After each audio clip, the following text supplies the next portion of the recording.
moment because it's late in the night, but there's a topic that I wanted to talk about. I want to talk about because it's important.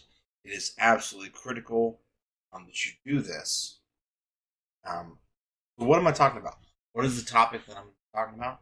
Well, let me go ahead and let you know right now. We're going to have it appear on the screen. Soft skills. So what are soft skills?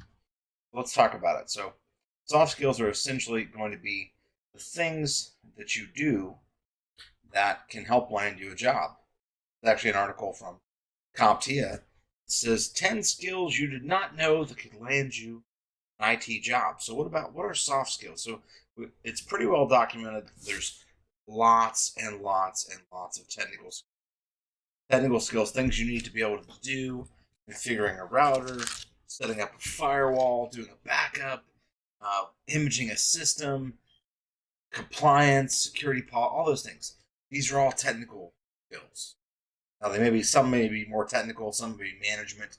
That's okay. But let's talk about skills you did not know that could land you an IT job. So the ability to stay organized, communicate, and among other things will set you apart. And I can say this is not really just true in IT. This is true in any job. You can have soft skills. You can communicate. You can be an effective leader. You can be a listener, be a follower. These will allow you to be successful in other industries as well. So don't think just because you have this here that it's got to be IT related. So take this for what it's worth. Again, I'm not an expert on all these things. I'm not a psychology expert, not a HR manager, but have managed people, and I can say that these to me are things that ring true every time that I've been in a position when there was a problem or there was somebody to blame or there was your ego is getting bruised. So soft skills are. Let's look at the first one. So first of all, they have a nice career. I want to give credit to CompTIA because they are the nonprofit leader of certifications. These are the kind of the de facto standard when a lot of these IT certifications, a lot of these industry best practices. They have a lot. So you might think you're not cut out for IT because you don't have the right technical skills, but you may already have the secret sauce. So what does that mean? So, being excited and having a willingness to learn. Absolutely. So, ignore kind of the technical skills, the hands-on experience. You can get hands-on experience. You can get certifications. All these things, that's great. So, if you can have, you can't be taught the soft skills. They're really something you either have or you don't. You can be kind of learn some here and there, practice them, but some people just are going to have better soft skills than others. It's going to happen. So communication. So as an IT pro, you need to be able to communicate well. Not just supervisors. Interestingly enough, it's not just supervisors. It's also your colleagues. So if you can, right, like what we're doing right now, we're communicating with each other. Like mostly it's right now I'm one way, you're receiving it or watching this much later. But if you can't communicate with people, you got to be able to write, you got to be able to talk, you got to be able to speak. So it's even though many of the jobs you might work in a server room. It's like that movie Con Air with Nicolas Cage says, "Yeah, I'm just a lab rat. Most of the time working in a glass jar, lead a very uneventful life. What I'm dealing with here, one of the most deadliest substances you ever know to man. You know how. But people that are technical quite often don't have the ability to talk to people on their level. It's not about talking to people. Just talk. Anybody can make small talk. What it really comes down to is can you communicate your point? Can you get your message across? So, being able to communicate in the IT space, so you can have the best experience, certifications, and slides, but if you can't communicate, it's going to be hard for people to follow you. It's going to be hard for people to understand what you're doing. So that's number one. Communication. Number 2, organization. So being organized, this is a tough one. So multitasking. So it's a double-edged sword. You can multitask so much that you're not getting anything done. You're not accomplishing what you're supposed to get done. So, I've been guilty of this myself. I'll be doing things like 6 different things when only I need to focus on one thing. I'm doing all these things to try and get all the tasks achieved. And I could have just focused on one thing, done that one thing the best that I possibly can. So that's absolutely vital. So multitasking, organization, you got to organize yourself first. If you don't know yourself, you don't know what you can do, you don't know what your strengths and weaknesses are, it's going to be hard. So basically things like keeping track of a schedule. Use a planner. Use some of these digital assistants like, I have myself an Amazon AWord back there. I have Google Home. Use your phone. Phone is also a tool.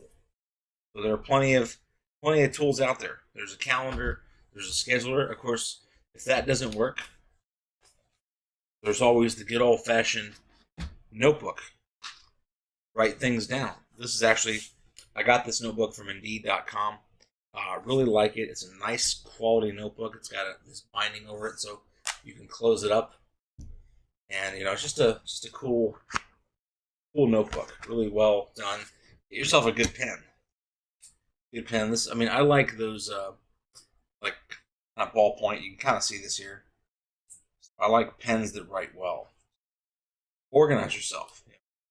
Put your important numbers, your important information. Maybe have a couple different places. You can write it down on your phone for sure. But also, what about good old-fashioned? Write it down in a notebook. In the military, I carried a notebook all the time.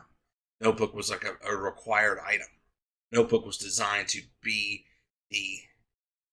your brain. Didn't have your notebook. Many times, you just didn't have your brain. You didn't have your properly accountable item. And it's easy to forget things. So being able to prioritize tasks. So, it's definitely a thing. So sometimes you might be looking at a problem. You're just spinning your wheels, just beating your head against the wall. Same problem all day long. So that's organizing yourself. It's very important. That'll help translate to your people as well. What about analytical? So this is obviously important. So you've got to solve problems. And usually analytical comes down to something like root cause analysis. So can you solve a problem? Figure out why something occurred in the first place.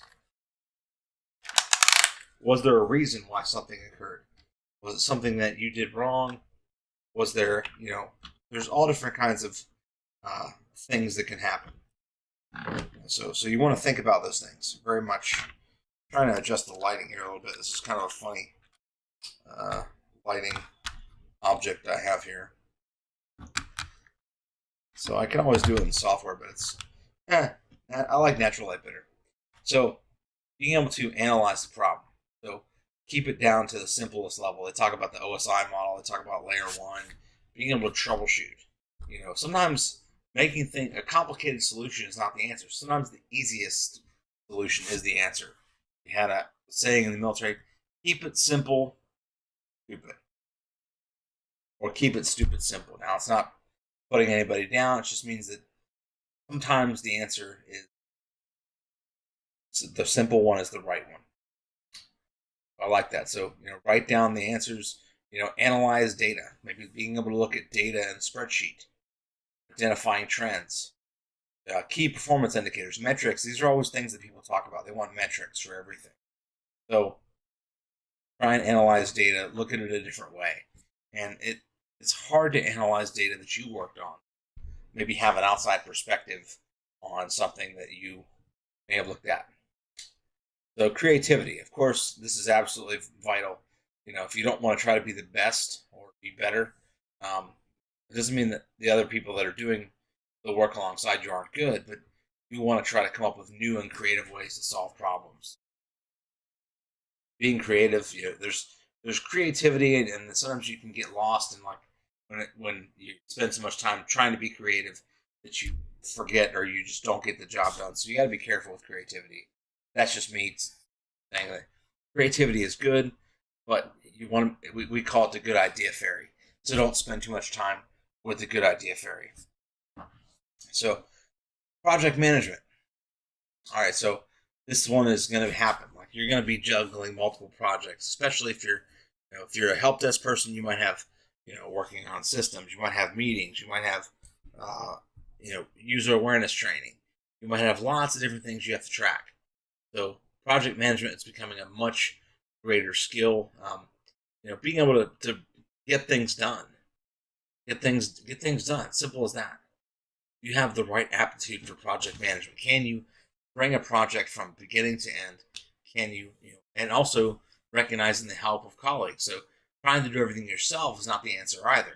But being able to manage people, resources, vitally important. Number 6, perseverance. Don't give up. Give up, quit. That's a problem. Easy to identify quitters in the military. There are many different schools where they try to get quitter the first day. For example, when I went through the SEAL screener at the Naval Academy, they tried to get somebody to quit the very first day. Something that they try to get you to basically just give up, just quit, and you can go back to the easy road. So sometimes it's more difficult to take the harder road. It's easy. If it were easy, everyone would do it. Anybody can take the easy road. So how you respond to challenges, how you rise to the occasion. These are the things that, like they say, when the going gets tough, tough gets going, or the tough gets Googling. All right, problem solving. So this kind of goes back to creativity. So solving problems, it's so much fun when something comes together and you figure out why, your device, your phone, your printer, your computer, your graphics card, whatever, is not doing what it's supposed to do. So if you love troubleshooting, if you love figuring out how things work, then IT may be your way, maybe your calling. So some of it can be done through tinkering, some can be done through trial and error, but just basic problem solving. So being able to come up with a theory, test a theory, try and fix it. Problem solving. Number 8, resourcefulness. So you have to be able to use what resources you have. You're not ever going to have all the resources you need, but your employers are going to notice when you're using creativity with the resources you do have. So if you're constantly seeking out new resources, this can be a career changer. You don't always have to have the right answer. You just got to know where to look and who to talk to.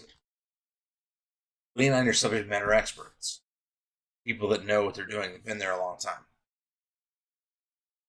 All right, so curiosity. So natural curiosity, this is absolutely vital. Just being curious about new IT, new tech, new things that come out, new protocols. I tell people all the time in my classes, look at the RFCs, look at the information that's out there. Be curious about how something actually works. Don't just take the superficial answer or the easy answer. So be creative. Have that natural curiosity. And finally, help other people. You don't give back. Just like when I did my top 10 things video, give back to IT in some way. Help others. Not everyone gets the same place at the same time. So be able to give back information. Be able to share. If you're not sharing knowledge, you're just doing it wrong. I'm sorry. Some may say this is the most vital skill. Being able to work as a team. If you know something and your buddy, your friend, your coworker, your colleague doesn't know something, you're doing them a disservice. Now, if you try to present something to them, they don't care. That's different. But be the catalyst for change. Have an interest in helping other people grow. Help them get to the next level. That's when you know you've really arrived. Those are absolutely 10 things. 10 things that now you know the soft skills. You can figure out what aligns with what you do. So curiosity, resourcefulness, problem solving, perseverance, project management, creativity, being able to analyze data, organizational skills, and of course communication. So let me know in the comments what was your most important skill, or the one you liked the most. Also, let me know if there's one maybe that you lacked, or maybe there's something that's not on this list that you think should be here. So I'm sure there's and only keeping it to 10 things, that's obviously difficult, but just let me know what you thought. Hope this video was helpful to you. Help put things in perspective. So about finding soft skills and about finding your own what you're good at, because not everyone's good at different. So I appreciate your attention. I want to thank you first and foremost for watching this channel. I want to grow this channel, not just in gaming, but I also want to grow it other ways too. Ethical hacking, IT. I want to bring people in that have no experience in IT. I want them to watch these videos and get something out of it.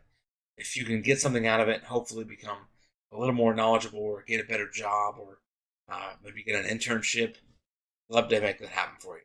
So thank you so much. We'll see you guys next time.